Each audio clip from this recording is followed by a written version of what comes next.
सदर मुमलिकत आसिफ अली जरदारी वज़ीर आज़म शहबाज शरीफ की बन्नू में दहशत गर्दी की शदीद मजम्मत, शहदा को खराज अकीदत पेश।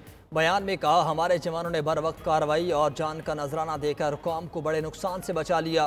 पूरी कौम को अपने बहादुर जवानों की कुर्बानी पर फख्र है। वज़ीर आज़म शहबाज शरीफ ने कहा, दहशतगर्द अनासर का जड़ से खात्मा किया जाएगा। वज़ीर दाखिला मोहसिन नकवी का भी शहदा के लवाहिकीन से इजहार हमदर्दी। दहशत गर्दों के मज़मूम अज़ाइम खाक में मिलाने पर सिक्योरिटी फोर्सेस की जुर्रत को सलाम। कहा, हम सब बाहमी इत्तेहाद व इत्तेफाक से दहशत गर्दी के नासूर का खात्मा करेंगे। वज़ीर आला सिंध मुराद अली शाह ने कहा, आज 10 दहशत गर्दों का खात्मा हुआ, इस नासूर को जल्द जड़ से ख़त्म किया जाएगा।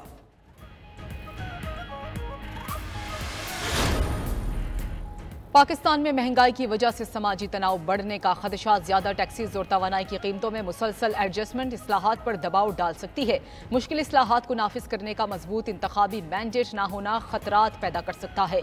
आलमी रेटिंग एजेंसी मूडीज की पाकिस्तानी मईशत से मुतालिक रिपोर्ट। मजीद कहा गया कि IMF का नया प्रोग्राम पाकिस्तान के लिए मस्बत है। फंडिंग के इम्कानात में बेहतरी आएगी। दीगर ममालिक और आलमी मालियाती इदारों से फंडिंग भी आसान होगी। रवा माली साल पाकिस्तान की बैरूनी फाइनेंसिंग की जरूरियात 21 अरब डॉलर तक हैं।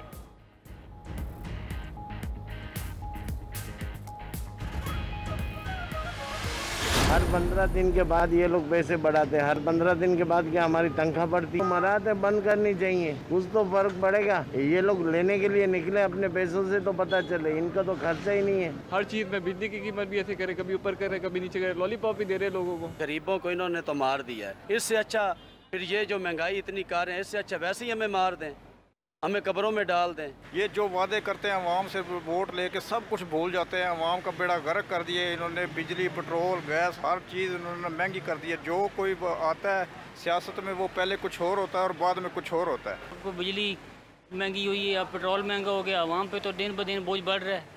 और इससे क्या बेचारे जो डेली पेशे हैं वो क्या करेंगे बेचारे।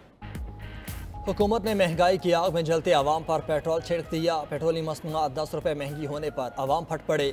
हुकूमत होश के नाखुन ले, अब तो जीना महाल हो चुका। वजारत खजाना के नोटिफिकेशन के मुताबिक अगले 15 रोज़ के लिए पेट्रोल 9 रुपये 99 पैसे महंगा। नई कीमत 275 रुपये 60 पैसे फी लीटर हो गई। हाई स्पीड डीजल की कीमत 6 रुपये 18 पैसे बढ़कर 283 रुपये 63 पैसे फी लीटर मुकर्रर। मट्टी का तेल भी 1 रुपया 85 पैसे महंगा, 183 रुपये 71 पैसे फी लीटर तक पहुँच गया। पेट्रोलियम मसनूआत पर लेवी 60 रुपये फी लीटर बरकरार रखी गई। पाकिस्तान में पेट्रोलियम मसनूआत की कीमतें बढ़ीं, मगर आलमी मार्केट में खाम तेल के नर्ख मजीद गिर गए।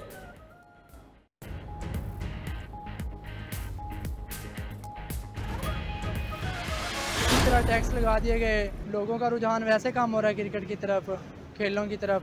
ये अगर टैक्स लगते रहे तो लोग जो हैं, एक सेहतमंद मुआशरा कैसे कायम होगा हमारे मुआशरे में। हुकूमत को जाहिर सी बात है टैक्स कम करने चाहिए और फैसिलिटेट करना चाहिए। बिजली महंगी, गैस महंगी, पेट्रोल महंगा, टैक्सेस की भरमार और अवाम बेयारो मददगार। कहते हैं अब तो बस सांस पर टैक्स लगना रह गया है, बाकी कोई चीज सस्ती नहीं रही। महंगाई नौजवानों को खेलों से भी दूर करने लगी। खेलों का सामान 30% तक महंगा। 3000 रुपए वाला बैट 4500 रुपए, 1000 रुपए वाली हॉकी 1300 रुपए और फुटबॉल 1200 से बढ़कर 1600 रुपए का हो गया। स्पोर्ट्स शॉप मालिकान का कहना था कि पहले जो इक्का दुक्का ग्राहक होते थे अब वो भी नहीं आते। वज़ीर तवानाई ने IMF और इस्लाहात के नाम पर हुकूमती नाअहली का बोझ आवाम पर डाल दिया। वज़ीर साहब जाकर देखें कि लोग हुकूमत की नाअहली और करप्शन की वजह से किस कदर तंग हैं। 35 रुपए का यूनिट बनाकर आवाम को 60 रुपए में बनाया जा रहा है। IPBs के साथ मुआहदों पर फौरी नजरसानी करना होगी। साबिक वज़ीर तिजारत गौहर एजाज का अवैस लगारी के एक्स पर रद्दअमल। अवैस लगारी ने मौजूदा इस्लाहात और तवानाई की कीमतों में इजाफा IMF की शराइत से मशरूत की थी। गाड़ी तकरीबन पहले महीने में 30 दिन चलती थी, अब महंगी, बिजली भी महंगी और गैस भी महंगा। इसकी वजह से हमारी 20 दिन चलती है फैक्ट्री और इस सिलसिले में हमारा घर का खर्चा भी बहुत तंग है। जितनी इन्वेस्टमेंट यहाँ पे उन्होंने करनी है और उस पर उतना टैक्स दे तो उसको क्या बचेगा।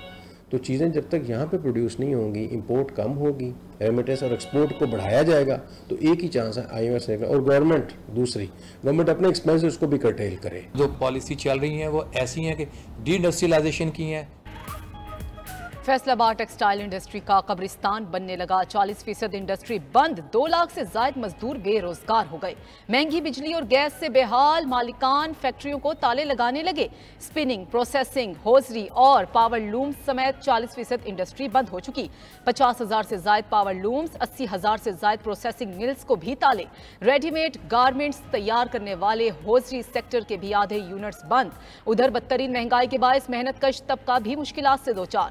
कसूर में हजारों रुपए बिल आने पर फर्नीचर वर्कशॉप के मालिक काम बंद करने पर मजबूर। पहले तो जी काम ही नहीं है, ठीक है। और दूसरी बात यह है जो बिल है ना, ये मुझे तकरीबन 150 यूनिट है, 20,000 के करीब ये बिल आ गया मुझे, ठीक है। मैं कहाँ से दूँ? मेरे घर में आटा नहीं है, मेरे पास कारीगर कोई नहीं रहा। ये देखें मेरी पूरी शॉप जो है वो उजड़ी पुजड़ी पड़ी है। सीमेंट डीलर्स की हड़ताल का तीसरा रोज। डीलर्स ने आज भी सीमेंट ना उठाया। रिटेलर्स के पास स्टॉक की किल्लत पैदा होने लगी। सीमेंट डीलर्स और FBR का डेडलॉक बरकरार। डीलर्स विद होल्डिंग टैक्स और पॉइंट ऑफ सेल्स की शर्त वापस लेने के मुतालबे पर मजीद मुतालबात मंजूर होने तक हड़ताल जारी रखने का ऐलान।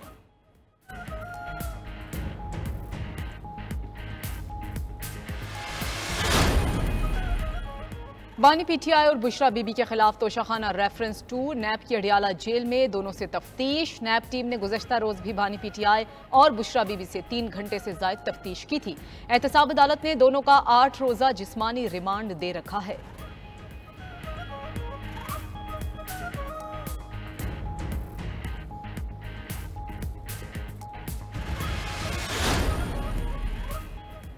नौ मई को पाकिस्तान पर बराह रास्त हमला हुआ। हमारा अदालती निज़ाम 9 मई वाक़यात में मुलविस मुल्ज़िमान को तहफ़्फ़ुज़ दे रहा है। हम वतन और कौम की जंग लड़ रहे हैं। मामला हमारे इक़्तिदार का नहीं, पाकिस्तान के वजूद का है। वज़ीर दिफ़ा ख़ाजा आसिफ की गुफ्तगू। बोले सियासत खेलने से मुल्क का नुकसान हो रहा है। आइन में तमाम इदारों की हदूद मुतय्यन है, इसका पास रखना होगा। रहनुमा नून लीग जावेद लतीफ़ बोले जिससे मुल्क को ख़तरा हो उसे कोई सियासी जमात नहीं कहता। मुल्क अब किसी इम्तिहान का मुतहम्मिल नहीं हो सकता। तमाम स्टेक होल्डर्स को इकट्ठा करके रियासत को कमज़ोर करने वाले खुफिया हाथ सामने लाए जाएँ। वज़ीर आला खैबर पख्तूनख्वा अली अमीन गंडापुर समेत 70 अरकान असम्बली ने PTI में शमूलियत के लिए हलफनामे जमा करा दिए। मखसूस नशिस्तों से मुतालिक सुप्रीम कोर्ट के फैसले के बाद अली अमीन गंडापुर ने वापस PTI ज्वाइन कर ली। अली अमीन गंडापुर ने आज़ाद हैसियत से इलेक्शन लड़ा था। इंतखाबात जीतने के बाद कोई पार्टी ज्वाइन नहीं की थी।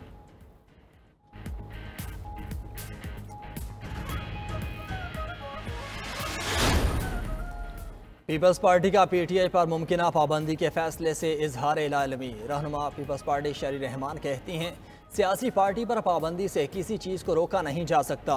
हमें कोई इंदिया नहीं था, इस तरह कोई काम हो रहा है। पार्टी का जो भी फैसला होगा उसके साथ खड़े हैं। सूबाई वजीर शजील मेमन ने कहा PTI पर पाबंदी के ऐलान से कबल पीपल्स पार्टी से मुशावरत नहीं की गई। बानी PTI की वजह से आज नफरतें तशवीशनाक हद तक बढ़ चुकी। अगर कोई शख्स अपनी अना के लिए गैर कानूनी तौर पर असम्बलियाँ तोड़ दे तो उससे बड़ी क्या चीज़ होगी।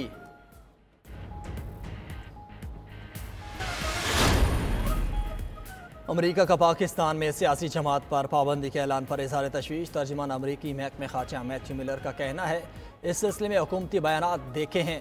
ये पेचीदा सियासी अमल का आगाज़ लगता है।